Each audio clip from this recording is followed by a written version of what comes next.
কক্সবাজারের টেকনাফের সীমান্তবর্তী এলাকার মানুষের জীবন জীবিকার অনেক বড় মাধ্যম হল নাফ নদী। আর সেই নাফ নদীতেই গত 12 আগস্ট মাছ শিকারের সময় স্পিড বোটে এসে অস্ত্রের মুখে নৌকাসহ 5 জেলেকে ধরে নিয়ে যায় আরাকান আর্মি। কক্সবাজারের টেকনাফের নাফ নদীতে মাছ শিকারে যাওয়া 5 জেলেকে এখনও ফেরত দেয়নি মিয়ানমারের আরাকান আর্মি। এরই মধ্যে 3 দিন অতিবাহিত হয়ে গেলেও এখনও জেলেদের কোনো সন্ধান পাওয়া যায়নি। নিখোঁজ জেলেরা হলেন শাহপরীর দ্বীপ জালিয়াপাড়ার জেলে মোহাম্মদ ইলিয়াস এবং তার 2 ছেলে আক্কল আলী ও নূর হোসেন, কালুমিয়ার ছেলে সাবের হোসেন এবং নূর হোসেনের ছেলে সাইফুল ইসলাম। নিখোঁজদের পরিবারে চলছে শোকের মাতম। বিজিবি বলছে, মাছ শিকারের সময় সীমান্তের বিষয়ে জেলেদের আরও সতর্ক হওয়া দরকার।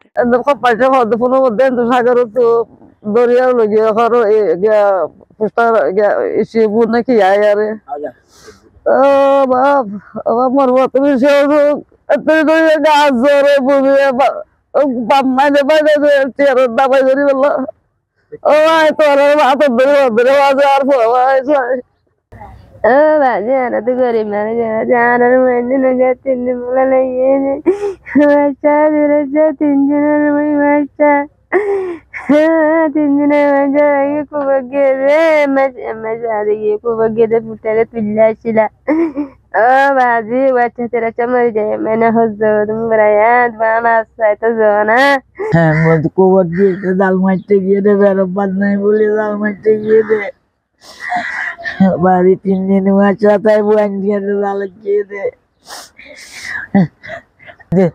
Bermat. Sama bermat yani no barong lewa.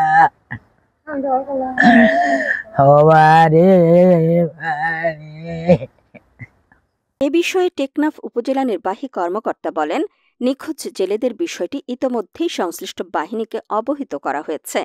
আশা করা যায় শীঘ্রই জেলেদের ফেরত পাওয়া যাবে। জেলেদের বারবারই আসলে আমরা সাবধান করে দিই যে নাফ নদীতে যদি আসলে তারা সীমানা ক্রস করে সেই ক্ষেত্রে মাছ ধরাটি আবার বন্ধ হয়ে যেতে পারে। আসলে এই ক্ষেত্রে তাদেরকে বারবার সচেতন করার পরও এই ঘটনাগুলো একটু কমেছে, আগে আরো বেশি হতো, এখন কমেছে।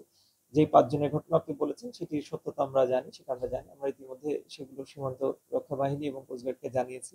আমরা আশা রাখি যে তারা নিরাপদে ফিরে আসতে পারবে। নিরাপত্তার পাশাপাশি নদীর সীমান্ত এলাকায় মাছ শিকারে জেলেদের সতর্ক থাকার কথা বলছেন রামু বিজিবির সেক্টর কমান্ডার। অনেক সময় দেখা যায় যে আমাদের যে সমস্ত জেলে ভাইরা আছেন তারা অনেক সময় মাছ ধরতে ধরতে নদীর ওপাশে চলে যায়, অর্থাৎ মিয়ানমার অংশে চলে যায়। তখন মিয়ানমারের যে বাহিনী যারা ওই পাশে আছে, যারা কর্মরত আছেন মিয়ানমারের, তারা এদেরকে অনেক সময় অ্যাপ্রিহেন্ড করে, অ্যারেস্ট করে বা ধরে নিয়ে যায়। এইটা আমরা আমাদের জেলে যারা আছে আমরা বিগত দিনে প্রায় প্রতিদিনই বা সবসময় তাদেরকে আমরা সতর্ক করি, সেন্সিটাইজ করি, যেন কোনোভাবেই তারা মাছ ধরার সময় যেন সীমান্ত অতিক্রম না করে। সীমান্ত যদি অতিক্রম না করে সেই ক্ষেত্রে আসলে মিয়ানমারের ওই পাশে কারোই কোনো ক্ষমতা নাই আমাদের জেলেদেরকে ধরে নিয়ে যাওয়ার জন্য। এজন্য আপনাদের মাধ্যমে আমরা আমাদের জেলে ভাইদেরকে অনুরোধ করব যে মাছ ধরার সময় যেন তারা নদীর ওপারে যেন না যায়, অর্থাৎ মিয়ানমার সীমান্তে যেন তারা প্রবেশ না করে। 1.5 বছর ধরে নাফ নদীর ওপারের মিয়ানমার অংশ নিয়ন্ত্রণ করছে সশস্ত্র বিদ্রোহী সংগঠন আরাকান আর্মি। সীমান্তবর্তী এলাকায় জীবন জীবিকার মাধ্যম হিসেবে নাফ নদীতে মাছ ধরতে গিয়ে বারবার ঝুঁকিতে পড়ছেন স্থানীয়রা। প্রশাসনের কাছে তাদের প্রত্যাশা নিরাপদ নাফ নদী ও জীবন।